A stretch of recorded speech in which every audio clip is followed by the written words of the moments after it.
For sure, for sure. Now, I should mention, but the Gemara here is saying something very interesting, and that is that the person does like to feel that they are the one who deserves what they have. And we're not just charity takers. Even though in truth, we all get Hashem's charity, every single person, the richest person on earth is receiving charity from Hashem. Because nothing in the world do we really deserve. It's only Hashem's kindness. So even though people don't want to think of it that way, but in truth, that's the real truth. We are all recipients of Hashem's kindness. Hashem's entire creation of the world is all his kindness. We wouldn't be here if not for his kindness. And so ultimately it's all from Hashem. But at the same time, Hashem gives us in his kindness, in his double kindness, he allows us to do a little of the work so we feel good that we are partners and we are not just charity takers. And when he does that, it's actually, again, part of his kindness. He's letting us feel good. But what happens when we receive stuff in the merit of our patriarchs, our parents, our grandparents, and so on?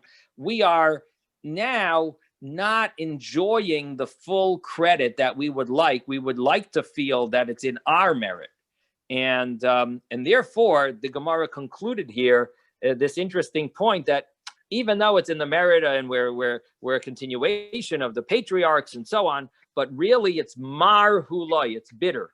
It's really bitter because, and as we concluded last class, it was like bittersweet, that you're getting what you want, but it still has a little bitterness to it because you're not really getting it fully in your merit. And when you get it fully in your merit, it does feel a little better. And that's the point the Gemara is saying. Yes. That's the ego speaking. That you want to feel like you are the one in charge, and you. God doesn't want us to have an ego like that. That's not nice. Okay, that's an interesting way of thinking about it, of looking at it. But in a certain sense, there's different levels of ego, and I think the way the Gemara sees it is that might, just the feeling that you worked and you got something for it. That feeling is not necessarily, in other words, we're talking about righteous people. They did mitzvahs, they worked hard, they did special things, and the fact is that there is a reward that's in store for them, and so it's not here on the earth, is it? Well, there are different types of rewards, true, and there's fringe benefits that come along with it here on earth.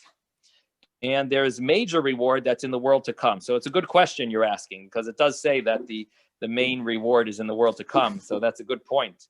It's a good question. But the idea is that yes, there are rewards in this world and in the next world, and it also depends on the righteousness of the person and so on. So the idea is that that's one of the blessings God gives, is he sometimes lets us feel that we did the work and we sort of got it in our merit. And here the story of Chizkiah, because he asked Hashem in his merit, that was considered wrong, and therefore he didn't get to feel this good feeling. But Moshe did, so to speak, get stuff in his merit, and so he was able to have that good feeling. So that was really yesterday's Gemara, and now we're going to start the next piece, which is exactly halfway down the page, and we're on page 10b. Na sena alias kir ketana. Let us please make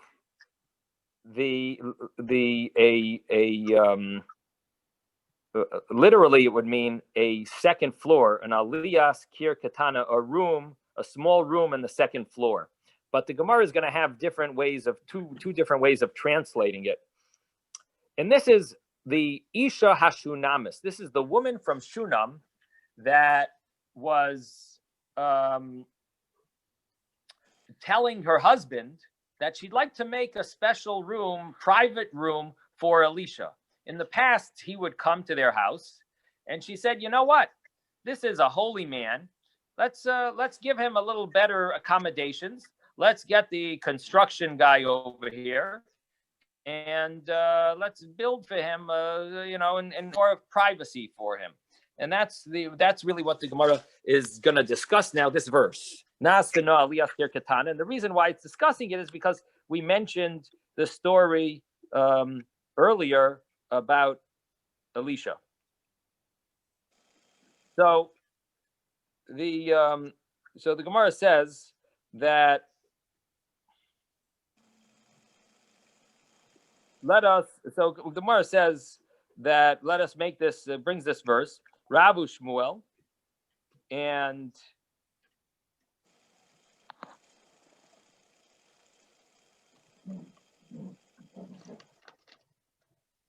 I should mention, what did I mean? The Gemara says this earlier. The Gemara said earlier that Chizkiah compared himself to the story of the Isha Hashunamis. So that's what I'm referring to. Okay, so the Gemara continues and it says, Rabu Shmuel, there's an argument between Rav and Shmuel here. Is there anyone that doesn't have the place? Because I know some of you are new at this Gemara. Everyone has the place. You can see where I'm reading from. Rav and Shmuel, they have this argument. Rav and Shmuel. Okay, just speak up if you can't find it. Chad Amar Aliyah Prua Haisa. One of them said that the meaning of this verse is, yes, it literally means a attic, that there was a second floor. And this attic, it was Prua, it was open.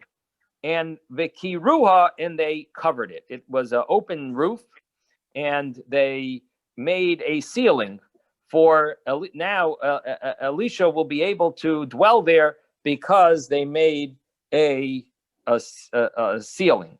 So that's what it means, a kir, an aliyah, which is a second floor or an attic, and a kir means that they made a ceiling, a roof. And the other opinion, Rav or Shmuel, one of them, is going to say that this doesn't mean a attic. It's an achsadra gedola, a large room that didn't have wall, that was large. V'chalkuha l'shnayim, they made a wall to divide it into a room for Elisha, private room. They made a wall.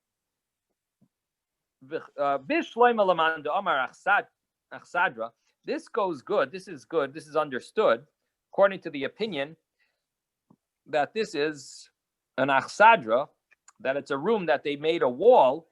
Hainu dechsiv kir. That fits because the verse uses the term kir. Kir means a wall. And so when she told her husband, the Isha Hashunamis, the woman from Shunam, told her husband, let's make a kir.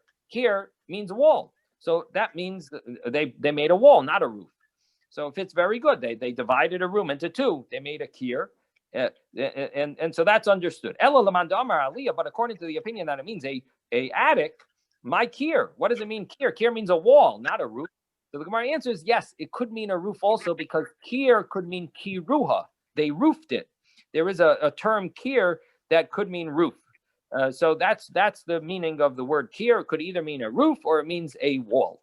Amar aliyah. So now the Gemara jumps the opposite way. Well, it fits very good according to the opinion that it's the attic because it says the word aliyah. Hainu d'chsev aliyas. Aliyas means a upper floor. But if you say it means the achsadra, which is basically a room, my aliyas. What does it mean, aliyah? So the Gemara answers it means me'ula shebabatim, the best room, that they were going to give him an aliyas kir katana. They wanted to make him an upgrade of a kir of a room with a wall, a small walled room. So they wanted to give him the best one in their house. So that was what it means. Aliyah. Aliyah could mean an attic. It also means to be upgraded, or it means the best. Me'ula. So v'nasim loy sham, and we will place for him there mita v'shulchan v'kisei u'menorah. 4 things: a bed, a table, a chair, and a lamp. So that is what she wanted to make for Elisha, that whenever he would travel, he would come there and stay there. So whenever Elisha went to the city of Shunam, he would stay in this woman's house. Now, and what did she make for him? They set this extra room up, and they placed for him a bed, a table, a chair, and a menorah, a lamp. Amar Abaye v'tema Reb Yitzchak. So Abaye makes the following observation, and some say it's Reb Yitzchak who made this.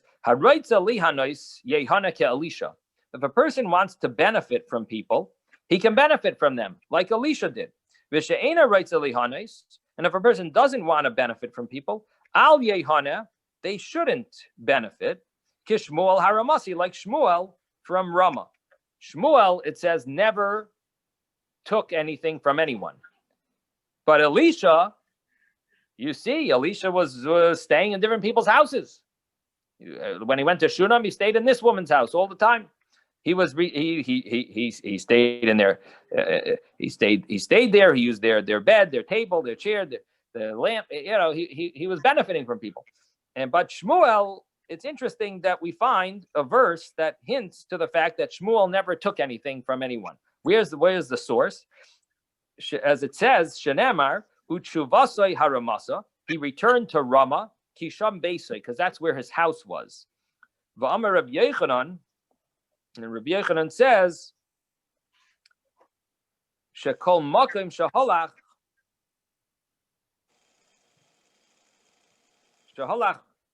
sham." Every place that he went there, beisoi imai, his house was with him.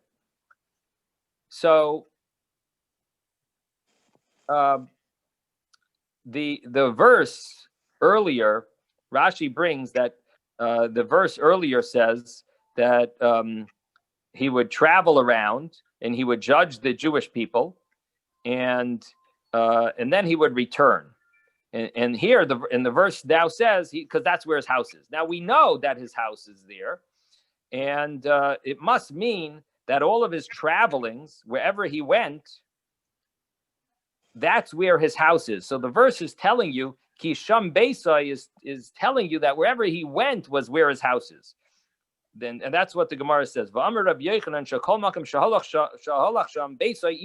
His house was with him. So, what does that mean? His house was with him. He would take with him. He had a hot water kettle. He had a little sleeping bag. He had everything that he needed. He would take with him. He tried not to take anything from anyone else. So Reb Yitzchak or Abaye are making this observation that this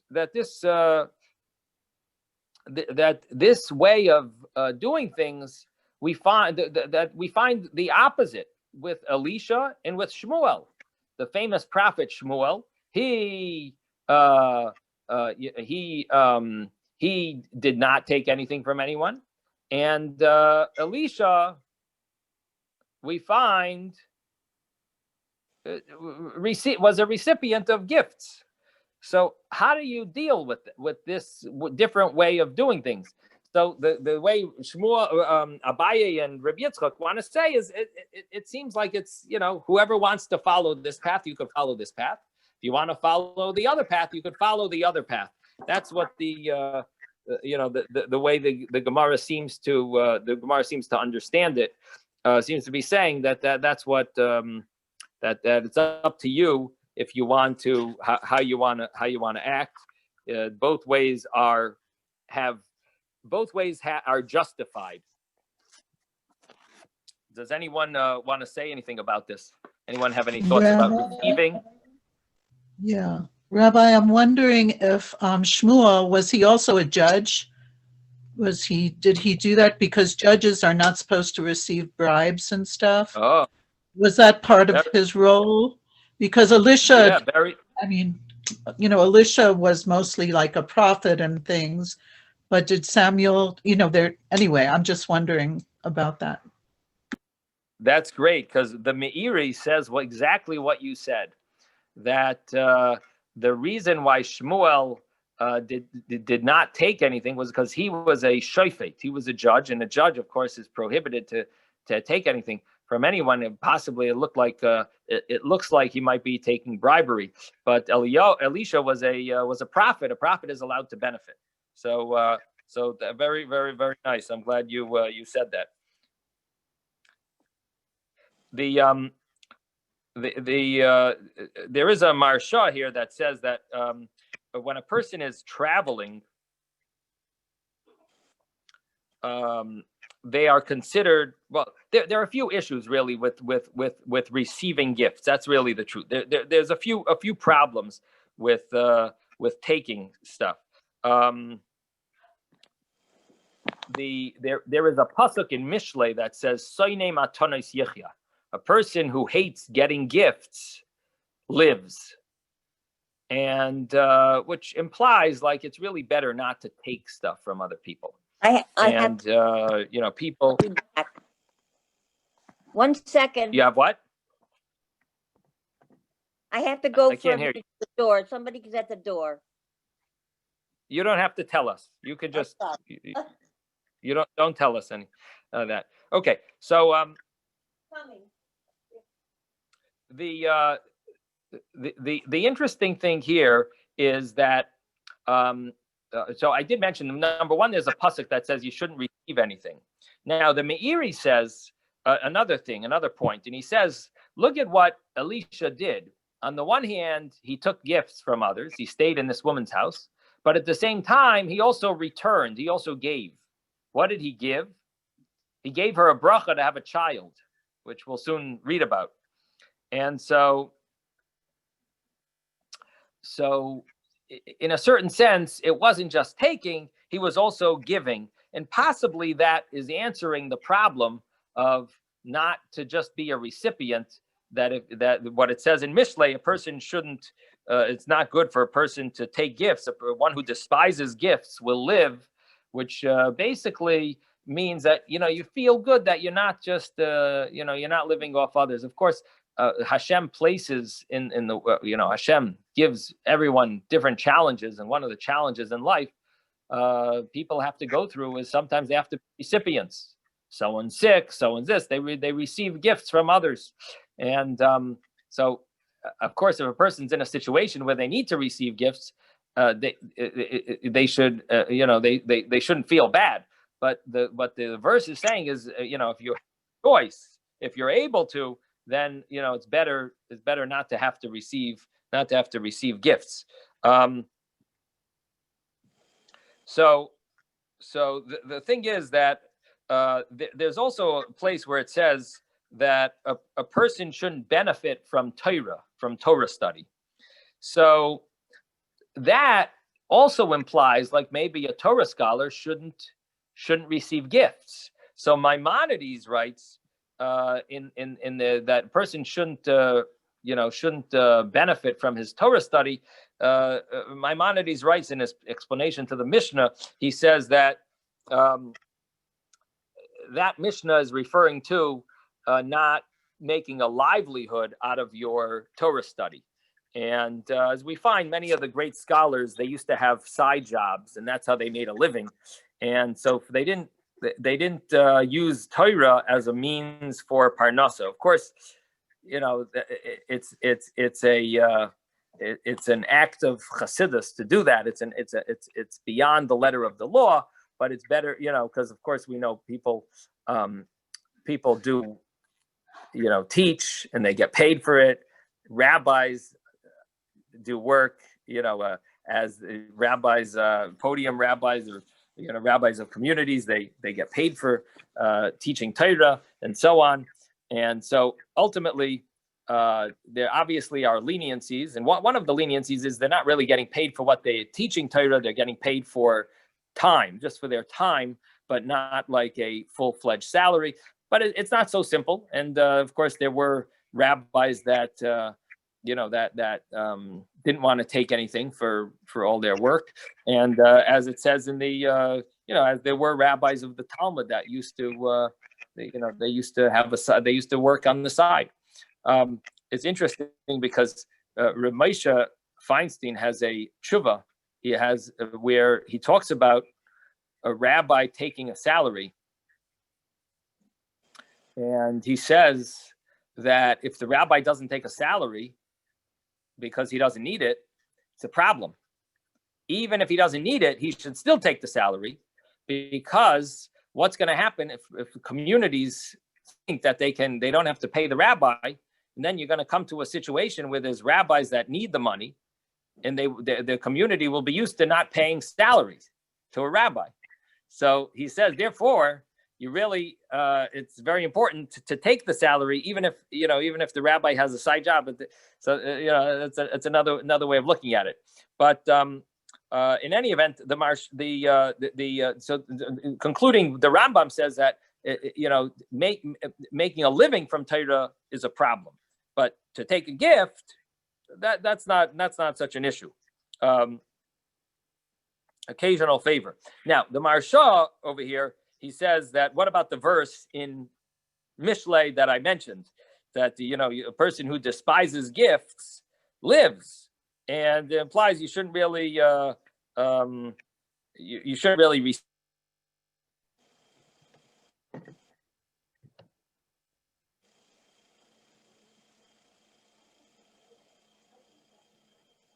Because you're poor.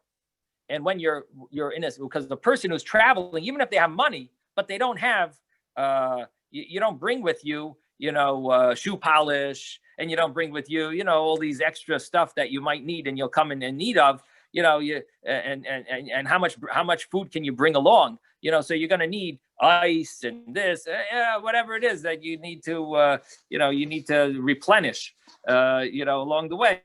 So you're going to need to you're going to need to get some favors from people, and and once in a while you'll need a wrench and a screwdriver, and you're not going to bring all your tools with you if something breaks when you're on the way, so therefore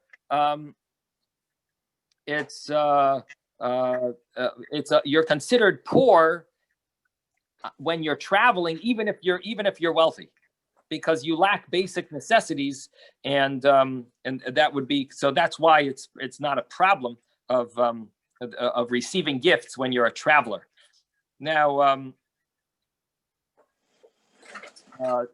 additionally, the Torah commands certain gifts, like for poor people. So it's of course not a problem to receive, because the Torah obligates you to give these gifts, and additionally, it's a mitzvah to support Torah scholars, so they would be allowed to receive these gifts. Now, there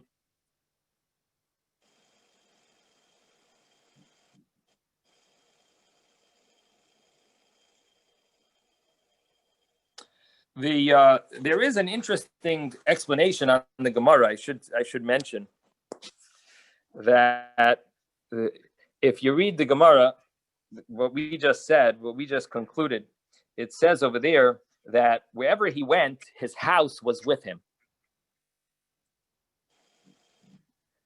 And what that means is, it's a great message, that a lot of people in their house, they're very strict on certain laws. But when they travel, they take things more leniently. Well, I normally don't rely on this kosher symbol. It's not such a reliable one. But when I'm traveling, I'll be a little more lenient, and so on. So here, it says about Shmuel that wherever he went, his house was with him, meaning all the chumras, all the strict rules that he kept in his house, he kept them on his travels. That's what it means. Wherever shekol makim shehalach sham, wherever he went, beisai imai, his house was with him, and that's a very nice inspiration, that people shouldn't think that they're traveling. They don't have to. They don't have to be as strict, or they could. Here you see how Shmuel was extra careful to keep all of the rules, whatever any extra things. And I'm not talking about Jewish law, because obviously he kept all the laws. I'm talking about going a little beyond the letter of the law, that Shmuel was careful to take all those things that are beyond the letter of the law and follow them wherever he went. Okay, now comes the next Gemara, And the next Gemara says, Vatomer el Isha. It's a continuation of this story. She told her husband, Vatomer el Isha, Hine no yadati, behold, I know, ki ish Elokim, because a man of God,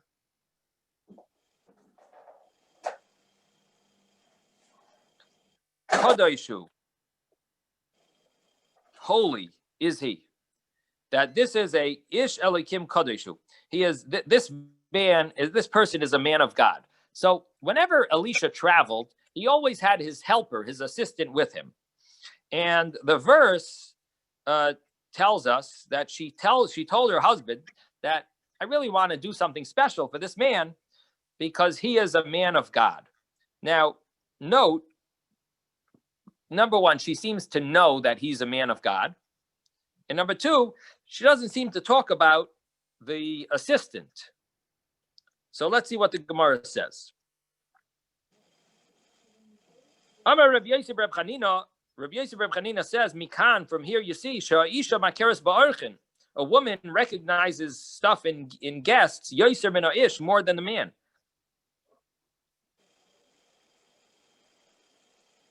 How do you see that? Because she's the one telling her husband he's holy. Sounds like her husband didn't realize that. She was able to recognize that. That means a woman is able to recognize things more than her husband. And the Gemara says, how did she know that he was holy? Which is possibly like a continuation of this. So how does a woman? How did she know? How is that? And the answer is Kadeshu B'na Yada. How did she know? Rav and Shmuel both have an opinion how she knew. Chad Omar, one of them says that Shaloi Ra'a Rasa Zvuv over al Shulchanai. That she never saw a fly pass by his table, which is very similar to in the time of the Beis Hamikdash, even though if you have raw meat, it brings flies. It attracts flies. But in the Beis Hamikdash, there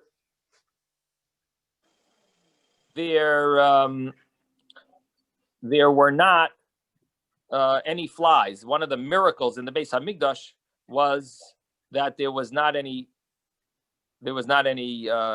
flies ever. And so the woman realized that something very surprising, and I guess in the olden days it was probably much more common to see flies all over the place, especially where there was food, and they probably didn't have the screens that we have, or good screens, and so therefore she was impressed. There was never a fly that flew near him, and implying that his meal was similar to the altar. It was similar to the Mizbeach.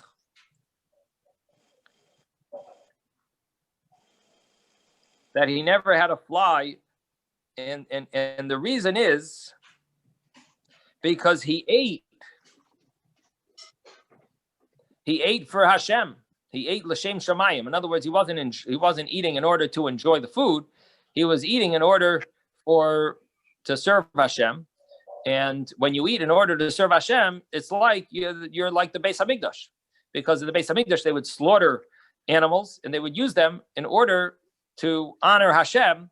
And so the Mizbeach, so to speak, the altar would consume, the fire on the altar would consume the meat. And that was all a way of, it was part of elevating the animals to Hashem. Now, when a person is at their table, one of the reasons we dip the bread in the salt is to symbolize the altar. Why do we do that? Because what we're symbolizing, what we're thinking of, is that our table should be similar to the altar, that the purpose is in order to serve Hashem better, and not really for us to just indulge in the food, but really for higher purposes, that we need food for energy in order to serve Hashem. So we're elevating the food and we're saying a bracha on the food, and this all elevates the food, similar to the Beis Hamikdash, similar to the altar. And so therefore, that's why we dip it in salt, similar to the sacrifices that always needed to have salt on them. And so that's one of the things we're supposed to think of. Of course, when we dip the bread in the salt, is that this meal is similar to the altar. Now, so the Gemara here says that he never had a fly, almost like he was reached a level that was like it was in the Beis Hamikdash, so the same miracle. So that's how she knew that he was holy. Now, the other opinion says, V'chad Amar, and the other one says, the other rabbi, Rav and Shmuel, were explaining how the woman knew, this Isha Hashunamis knew that Eliyahu was holy, was because Sadin Shel Pishton Hitzia Al Mitasi, a sheet of linen she placed on his bed, V'loi Rasa Keri Olav, and she never saw any emission on that bed. That means he had pure thoughts and never had any like sexual thoughts, even in his sleep, which means during the day he never had negative thoughts, which would cause that during the sleep he would have a wet dream, and he was pure and he never even had any wet dreams in his sleep. Stay right there. I have a cat. Also. No. Could you please mute? Could you mute yourself, Susan? Let me see if I can mute her.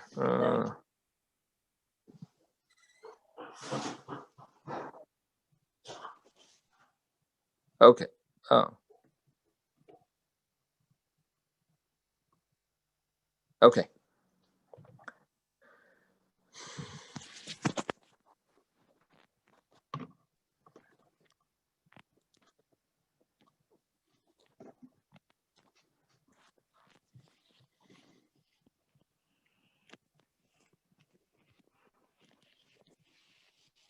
Okay, sorry about that. Let's continue. So we are continuing the second. We said both opinions. How she knew that he was holy. Amar Rab Yosi Kadoshu, and then the Gemara now says, what does it mean that he is holy? Kadoshu, he is holy. And as I mentioned, she doesn't seem to mention anything about his assistant. Amar Rab Yosef Rab Chanina, who Kadosh Mashar Sayina Kadosh. He is Kadosh, but his assistant is not holy. As it says, Vayagesh Gechazi Lahadfa. Gechazi, who is the assistant, he came close to push her away. She was coming to Gechazi. I'm sorry. She was heading towards Elisha to tell Elisha that her son had died and he should come and resurrect him. And Gehazi came close to push her away because it wasn't appropriate for her to get close to Elisha. And Elisha then told her that let go of her. So the Gemara says, Amar Rabbi Yosef Reb Chanina, what does it mean he came close to push her away? And it means, Rabbi Yosef Reb Chanina says, Sha'achaza b'hoid yafya, that he was holding on when hadfa literally means push her away, but it also could, in the Gemara is explaining that it means that there is the two words that are combined here. Hoid yafya, the beauty, the glory of her beauty, which is her breasts, that he touched her breasts, or he held on to them. And that's why it says here that Elisha told her, let go. Elisha told him, let go of her. That means he was holding on to her. Really, the verse said that Gehazi wanted to push her away. Now, if he wanted to push her away, it should have said that Elisha said, don't push her away. But what does it mean he let go of her? He let go of her. He said, let go of her means that obviously Gehazi was sort of holding on to her. So therefore, the Gemara translates "push her away" to mean he was actually holding on to her breast. It means he touched her breast for a moment. Now, which is a little shocking that Elisha, this holy Navi, had a assistant who was such a lowlife. But the commentaries understand that basically he was a scholar. He was very knowledgeable, and Elisha did not realize that he had these. It's a little surprising that he didn't realize it, but he saw the good in him, and somehow either he thought maybe that he would inspire him and make him holier, or he wasn't aware of the lowliness of Gehazi, or whatever it is. It's a little shocking that Gehazi touched her, and especially in that way. Okay, so then the Gemara says, so she knew that he's not holy, and she knew. In other words, this is just an example. This is an example because this story happened.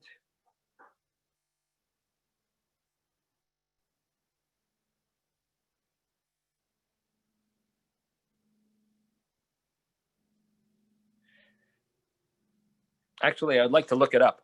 Malachim Beis Dalid. Let me just take a fast look here. Malachim Beis, chapter 4.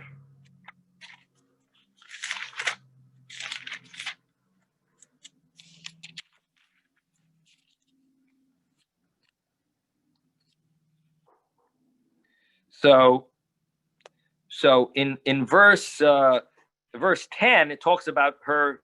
9 and 10, it talks about her telling her husband that he's holy.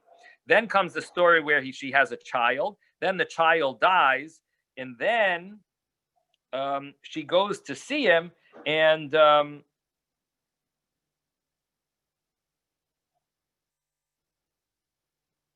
it says in verse 27 that Gehazi tries to push her away, which the Gemara here means he touched her. He held onto her breast for a moment, and Hashem and the prophet said, "Let go of her, because she's bitter." So either so the point is, why did I look this up? Because this story that she knows he's not holy is much later than the story where it says that Elisha's holy and not his assistant. So this is not the source of how she knows that he's not holy. This is just an example, which happened later, where we see that he wasn't holy, and she recognized it obviously before, and it just doesn't. We just don't have a clear proof, but we do see from the fact that we don't have a proof of what he did that made her feel that way, but we do see that she said, "Kadosh hu, he's holy. I want to get him a bed," and she doesn't say, "I want to get a bed for Gehazi." Gehazi can sleep on the floor, but him, I want him to have a special, bed and in a chair and a table. And she's not doing that for Gehazi, and so this is just an example of where that Gehazi saw that she wasn't that she saw that Gehazi wasn't holy. Now the Gemara says, "Oiver aleinu tamid." He would come by often to visit us. And the thing is, how often would he come? Elisha would traveled around. He wasn't over there always. He wasn't there all. Tamid means all, constantly. So what does this mean? So the Gemara says, Amar Rabbi Yosi, Reb Chanina, Mishum Rabbi Eliezer ben Yaakov. So Rabbi Yosi, Reb Chanina says the name of Rabbi Eliezer ben Yaakov. Kol ha'ma'areach Talmud Chacham b'seich beisai u'mahanehu min achasav, a person who hosts a scholar in his house and gives him from his possessions. It means support, gives him money, gives him food, and so on. He hosts him. Maila olav akosov kilo makriv tamidin. The pasuk says it's like a tamid. Over aleinu tamid is a is symbolizing, it's like the Karban Tamid. It's like the sacrifice that was continuous, the daily sacrifice. So this is what it means that he had a guest, a Talmud, a scholar. In other words, he had Oiver Aleinu Tamid means that when that the fact that they hosted this this prophet, they hosted Elisha, is considered like they brought a Karban Tamid, a sacrifice that is constant, continuous. Now, what's the meaning of this? Why, if you have a holy guest, is it as if you brought a sacrifice? Anyone know?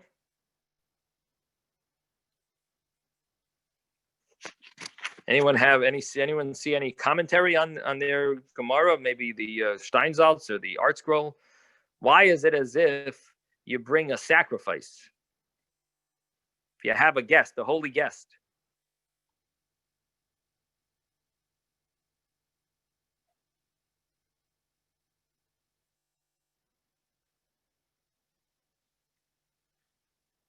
I see. Okay, I pulled up the Art Scroll here. Maybe it's about Abraham had guests. Is it related to the patriarch Abraham's character and his ability to host? And how would that connect to bringing a sacrifice? Oh, that's true. Sorry. So, no, it's nice to come up with thoughts. We just got to, we got to like work them out. So develop them. So I see the Art Scroll here says that the reason the act of feeding a holy man. So they're bringing. Okay, the Art Scroll is going to say that it's connected to feeding him, because ma'areachim u'mahanehu min achasav, give him benefit from his belongings. So they're emphasizing by the fact that you're feeding him. So it's like the altar, similar to what I mentioned earlier, that he never had a fly on his. Okay, see, they say that explanation. In this vein, they say the Gemara below states one who partakes of a meal with a Torah scholar is considered to have benefited from the radiance. The same idea that you're eating with him, so you enjoy the radiance of the divine presence because he eats for the sake of heaven. And okay, so that's now it says a further comparison. One's table in the altar is made in the Chagiga, where it is stated that one's table, like the altar, atones for sins. So somehow, person's table is like the altar. So when you have and the reason is it's used for feeding guests. Now I don't know why that's connected to having a Torah scholar at your guest. Sounds like any guests would be. Your table is like the altar if you feed guests. I'm not sure. I have to look up that Gemara in Chagiga 27 to see why that is. That anything specific about having a scholar? Here we're specifically talking about hosting a scholar is considered like you brought a sacrifice, a Karban Tamid. Okay, well, that'll be homework if anyone wants to think about it. We have one explanation that's referring to just feeding him, but I would think that there must be an explanation about hosting him more than just feeding him. Maybe is somehow connected to the Beis Hamikdash and to bringing a sacrifice. Because this should be, if you don't host him, this should be even if you just give him food. Rabbi. Yes. I would say that if you're hosting the Torah scholar and you're letting him enjoy your possessions, when a person brings a korban, an offering, it's all that he's showing that I'm sacrificing my possessions because they're really Hashem's possessions. So I'm bringing my possession to Hashem.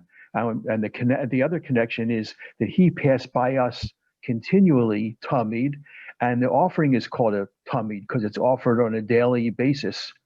So there was a connection between the Tamid and the Tamid, the passing by us continually, and the offering continually, the daily offering.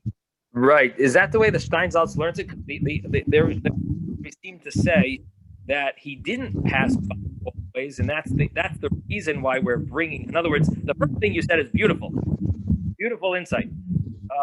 The second thing you said, I'm not sure if that's the translation. That, in other words, the way the commentary I saw said, that he really didn't pass by their house often, and it uses the word tamid only to tell you that because they hosted this scholar, it was like they brought a sacrifice tamid, but not that he actually would go there often. But the first thing you said is beautiful, and that is that when you invite someone, now I don't know if this would only apply to a scholar, but when you invite someone to your house, you're sharing. Well, maybe it would apply to a scholar because a scholar is similar to the altar, and now you're hosting him, so you are basically sharing everything of yours with the Beis Hamikdash. He's like a walking Beis Hamikdash. A scholar is like a walking altar, and so everything you're giving him, you're allowing him to use your possessions. So you're basically donating stuff to the Beis Hamikdash, like which is like giving a sacrifice to the Beis Hamikdash, because you're letting him use your possessions. Okay, very, very nice. A scholar is considered like a walking altar. Rabbi, I have a question, please. Yeah.